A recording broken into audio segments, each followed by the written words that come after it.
So Team USA has just lost to Germany in the semifinals of the World Cup. After 5 weeks of up and down performances, it's finally time to reflect on what really went wrong in the Philippines.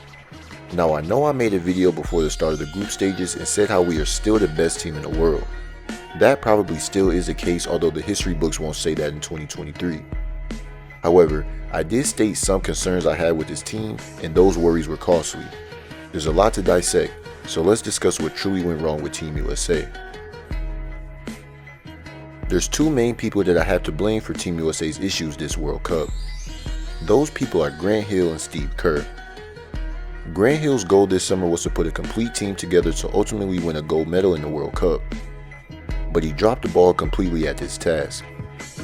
His failure at adding size and rebounding around his world-class athletes directly correlated into all their problems on the court that I'll get into later in the video. This ended up leaving Steve Kerr with tough options to work with, even though he is somewhat used to functioning his teams with a roster constructed as such. Their biggest problems were basically all on the defensive side of the ball. The lineups that Kerr put out on the court left Team USA with mismatches almost the entirety of games versus bigger teams. He fell in love with 3-guard lineups and a switch-heavy defense which put their smaller defenders on bigger opponents.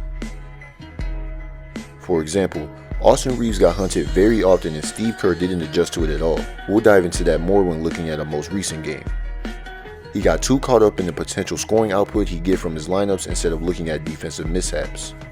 His lineup issues also involved the unwillingness to use 2 bigs on the court at once.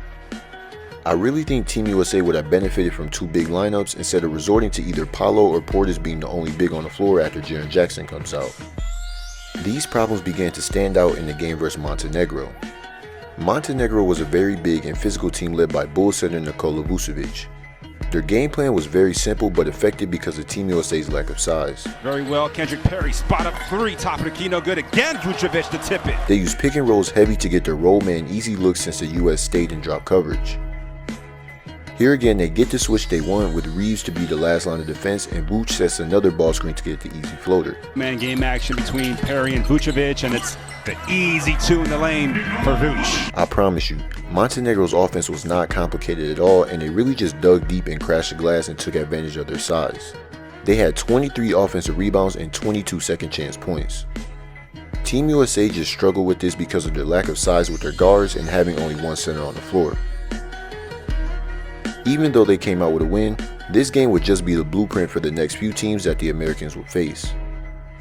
The next game versus Lithuania exposed everything I mentioned previously but at a higher degree. For some context, Team USA was undersized yet again. 6 of the 12 Lithuanian players were 6'8" or taller. In response to that, the US stayed in drop coverage and didn't switch any screens. This was a major issue in the first half because Lithuania ran the Spain pick and roll nearly every first half possession. A Spain pick and roll is where there is an initial ball screen and then an immediate pin down screen onto the first screener's man, which opens up to a 3. Takes it out, and Juicy can hit that extra pass. 3. The US got fried by this action the entire first half, which led to Lithuania hitting their first 9 threes of the game. When you don't switch, it sometimes leaves you chasing screens, and when you struggle to get through them, you're vulnerable to open looks like this. But I tweeted at halftime of the game that if Team USA wanted to come back, they needed to switch everything, and that's what they did. Right out of the gate, they switched every screen and blew up Lithuania's play and forced an offensive foul. Here again, they switched the screens and forced a miss. So this was a great adjustment, right? But with switching screens comes your guards often on centers, and Team USA's lack of size is exposed here again. Lithuania gave Team USA their first loss of the summer and finished with 18 offensive rebounds and 17 second chance points. This game plan once again was a sauce that another team would use on the US that would eventually end their summer. The Germans, led by Dennis Schroeder and Franz Wagner, took everything that Montenegro and Lithuania did and implemented that into their own game plan to upset Team USA. The US once again didn't switch ball screens that involved Jaren Jackson, and they paid for it. Germany's early philosophy was to bring Jackson out of the paint and onto the perimeter by pick and rolls since the US wasn't switching those 1-5 screens and had no other paint presence. You see here that they start switching everything else, but once Jackson gets involved in the action, that all goes away. Here's Ups off the dribble, knocks down another 3. But in the third quarter, the game plan for both teams switched a little. Team USA stopped switching everything, including the guards. This left the perimeter players frequently chasing screens from behind and giving up open looks. But this little detail that I noticed, which turned into a big adjustment for Germany, helped them open up a lead. Look at the two players in the corner on this play, Brunson and Halliburton. The US thought they were slick by hiding their worst and smallest defenders on the lesser German offensive players. He is matched up with Thiemann, bit of a mismatch, and Maurice Wagner, the long. Up until late in the fourth, Germany stuck those guys in the corners and brought out the American big men onto the perimeter, which left those small guys as the last line of defenders.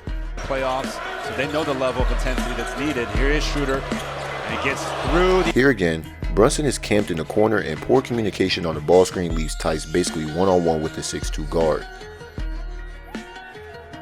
And to top all the problems and mishaps Team USA came into the World Cup with, Dennis Schroeder and Germany closed this semifinals game, hunting the worst defender in the entire building in Austin Reeves to get the matchup they wanted. And it worked every single time. Change here. 5 out. Oh, step back from Schroeder. Oh, that could be the dagger. This was the icing on the cake of a disappointing end to the World Cup.